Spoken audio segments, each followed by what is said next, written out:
This is a fantastic device to keep people enslaved forever. And to cover this, there's a whole lot of other stories which I don't want to enter, phenomenal tools to control populations, which has been successfully done for a long time.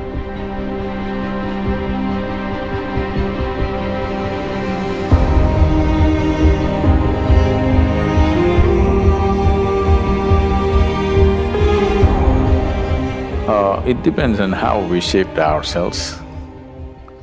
If we become wonderful human beings, it's one thing.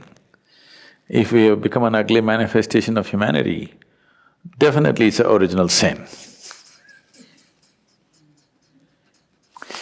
It's a mistake. Sin is too strong a word, maybe it's a mistake. So too many mistakes are being made in the world, no question.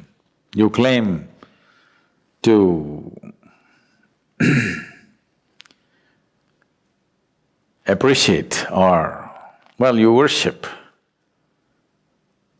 the one who is referred to as the creator, but you have a huge issue with the creation. If you do not appreciate the creation, why the hell should you worship the creator? Someone who made such a bad job of this, the only way you can even be born is through sin, I think he must be banished. Now, this is a fantastic device to keep people enslaved forever. If you do not even allow them to come to terms with their biology, they'll never come to terms with anything in their life. Always they will be dependent on an institution or a person or something who claims to have connections.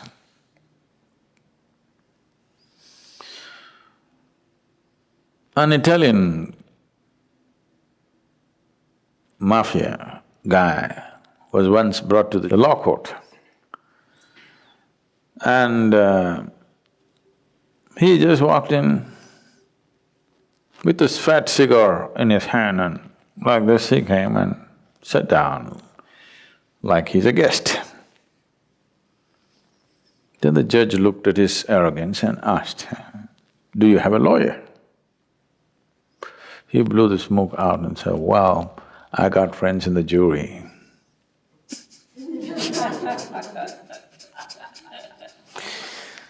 So people who are supposed to have connections elsewhere, you will always be enslaved to them because you feel guilty about your biology.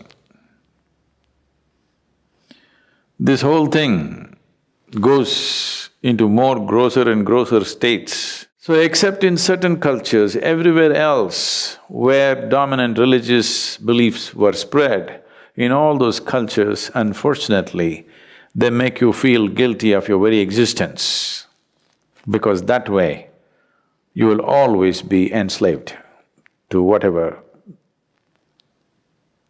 they have set up. Something so fundamental as the menstrual cycles in a woman, she has to feel guilty about it and she's impure. Her existence is impure.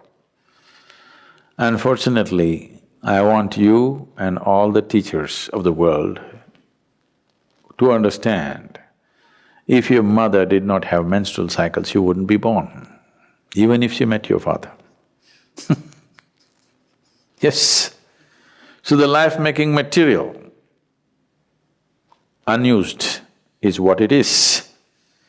And if that is impure, your very birth is impure, that's what they're anyway trying to tell you, that your birth is impure. And to cover this, there's a whole lot of other stories which I don't want to enter. Once you are not in terms with your own physical existence, you essentially will never ever be in terms with any other dimension of your life. This itself will cover you forever. This is a fantastic trick to keep you enslaved forever. No wonder institutions have lasted Though they've lost their relevance, they stay simply because your existence, your very existence, you're guilty of. If you're guilty of your very existence, that means one or that which is the source of creation should be even more guilty. You are eternally guilty and that which has created all this must be even more carrying the burden of guilt. Guilt and fear have been a phenomenal tools to control populations, which has been successfully done for a long time. It's time this is broken.